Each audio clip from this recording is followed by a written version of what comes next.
Srikalahasti YCP అభ్యర్థి బియ్యపు Madhusudan Reddy nomination దాఖలు చేశారు. శ్రీరామ్ నగర్ కాలనీలోని వినాయక స్వామి ఆలయంలో ప్రత్యేక పూజలు చేసిన అనంతరం ర్యాలీగా వెళ్లి ఆర్టీఓ కార్యాలయంలో రిటర్నింగ్ అధికారికి నామినేషన్ పత్రాలు అందజేశారు.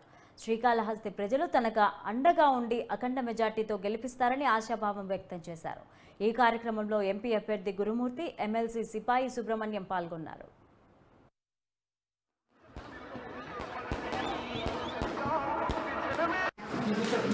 స్థానాన్ని భర్తీ చేసేందుకు అభ్యర్థిగా నామినేట్ అయిన శ్రీవాణి అనే నేను శాసనం ద్వారా స్థాపించిన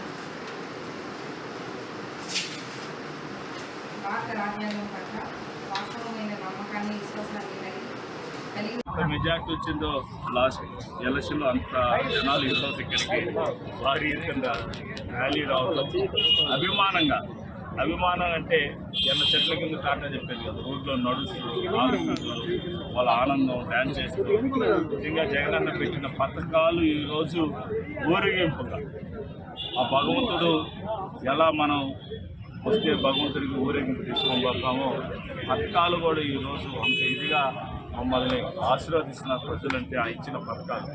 అదేవిధంగా కాళాసులో కూడా నేను చెప్పాను, కాళాసు ప్రజలందరికీ నేను లోకల్లోని అతను 4 లోకలు, లోకల్ కావాలా 4 లోకలు కావాలా అర్థం కాదు. ఎందుకు అంటున్నానంటే ఇవన్నీ కూడా ఏమన్నా జరిగితే పక్కన హాస్పిటల్ చూస్తాం, ఎరా పక్కన హాస్పిటల్ ఉందా, అరే దెబ్బ జరిగిందా, లేదురా కొంచెం పెద్ద హాస్పిటల్ రా తిరుపతిలో ఉండదు అంటారు. 30-40 కిలోమీటర్లకే మనం తట్టుకోలేము. అటువంటిది 600-700 కిలోమీటర్లు ఉండే 4 లోకలు క్యాండిడేట్. అందులో నాకైతే